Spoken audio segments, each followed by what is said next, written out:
สบายดีพ่อแม่พี่น้องและหมู่คู่ที่รักแพงมื้อนี้พ่อตู้จิมมี่สิมาแบ่งปันมาแนะนำสิ่งหนึ่งสำคัญเกี่ยวกับเรื่องบักไข่หลังเฮาโอเคข้าพเจ้าเห็นหลายคนลาวที่ว่าไปฟกเลือดอาทิตย์หนึ่ง3 เทื่อหนึ่งแปลว่ามืดมืดล่ะเป็นหยังก็คนเฮาต้องบักไข่หลังที่ว่าอักเสบ1ย้อนว่าคนเป็นเบาหวานเลือดน้ำตาลมันไปตันเส้นเลือดเข้าไปในไขหลัง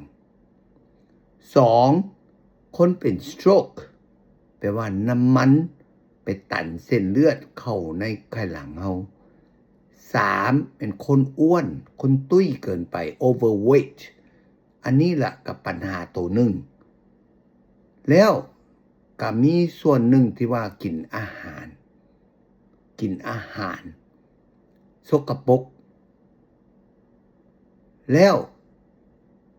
กินน้ำบ่เพียงพอน้ำนี่สำคัญหลายเพราะว่ามันไปล้างบักไข่หลังเฮาเข้าใจบ่ถ้าผู้ใดท้ายเหี่ยวเนาะท้ายเบาถ้าเห็น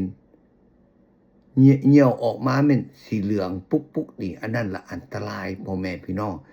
เพราะจังซั่นต้องได้กินน้ำขาวตัวสะอาดมื้อหนึ่งประมาณถ้าเป็นไปได้8 จอกพ่อแม่พี่น้องโอเค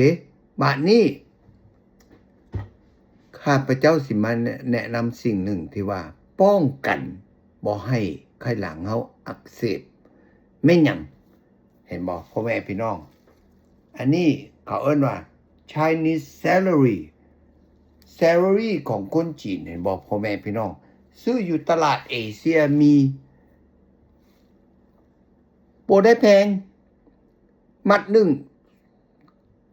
2-3 ดอลหรือว่า3-4 ดอล celery ตัวนี้มันสิสามารถไปล้างบักไข่หลังเฮาตะกี้ข้าพเจ้าได้แนะนำให้พ่อตู้คนหนึ่งวิธีเฮ็ดแต่ว่าซื้อมัดหนึ่งเนาะแล้วตัดเป็นตอนสำนี้ซะล้างสะอาดพ่อแม่พี่น้องเพราะว่าก้นมันนี่น่ะมีดินทรายต้องล้างให้สะอาดแล้วบัดนี้ต้มใส่หม้อสำนี้เห็นบ่เขาเอิ้นว่าแกลลอน4 ลิตรต้มเอาแปลว่าต่างจากล้างเรียบร้อยใส่ในหม้อก่อนแล้วเอาไปต้มให้มันฝดแล้วต้องให้มันฝดอีก10 นาทีหลังจากนั้นมอดไฟพ่อแม่พี่น้องปล่อยมันเย็นแล้วถอกใส่หม้ออันนั้นกระตุกเนาะความหมายนะ pitcher โอเคหลังจากนั้นต้องเอาเมียนอยู่ตู้เย็นโอเคพ่อแม่พี่น้องบ่แม่นสิเมียนทั้งนอกมันสิบูดพักอันนี้มันน้ำแกงมันก็บูด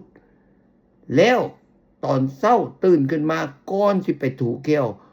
ก่อนสิกินข้าวเช้าพ่อแม่พี่น้องกินแนวนี้จอกหนึ่งโอเค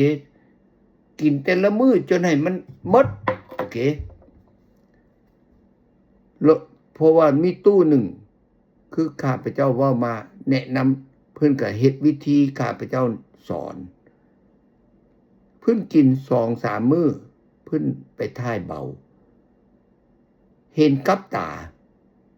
ว่าดินทรายออกมาน้ำเหี่ยวเพิ่น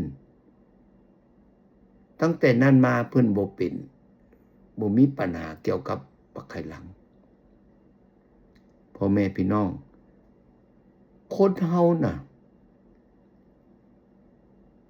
เฮ็ดหยังก็ยากเฮาต้องป้องกันดีกว่าแก้อย่าสุประมาทอย่าสุมักง่ายถ้ามักง่ายนะประมาทนี่แปลว่าอันนี้ล่ะเสียให้ปัญหาเฮาพ่อแม่พี่น้องและอาจจะท ท่านอยากถามว่าเฮาต้มโดนปานใดต้มอีก แล้วแต่ท่าน ถ้าเป็นไปได้เดือนหนึ่งต้มเทื่อหนึ่งบ่มีหยังเสียหาย กินต่างน้ำเป็นยา พื้นเมือง แล้วตอนต้มแล้วผักมันน่ะพ่อแม่พี่น้องผักมันบ่แม่นว่าสิเอาไปทิ่มหลังจากต้มแล้วผักมันเอามากิน เอามาคั่วใส่น้ำมันหอยน้ำซีนหยังก็ยาหรือว่าเอามาโห้อยใส่หอยซินซอสชื่อบ่หอยซินซอสที่ว่าอยู่ห้านฝือเนาะมันกระตุกอย่างเห็นบ่โห้อยใส่น้อยหนึ่งหวานๆน้อยหนึ่งกินขึ้นมาน้ำเข้านี่แซ่บพ่อแม่พี่น้องโอเคลองเบิ่งบ่มีหยังเสียหายเพราะว่าบ่อยากให้ผู้ใดผู้หนึ่งที่ว่าไข้หลังอักเสบจนถึงขั้นว่าไปฟกเลือดโอ้บ่แม่นแต่เสียเงินเสียเวลาเสียสุขภาพเฮาอีกแม่นบ่ล่ะบ่จำเป็นพ่อแม่พี่น้องถ้าป้องกันได้เฮาป้องกันถ้าผู้ใดยังมีคำถามยินดีโทรมาหาพ่อตู้จิมมี่479-207-0508โอเคขอบใจพบกันอกและขอแบ่งปันคลิปตัวนี้ให้คนอื่น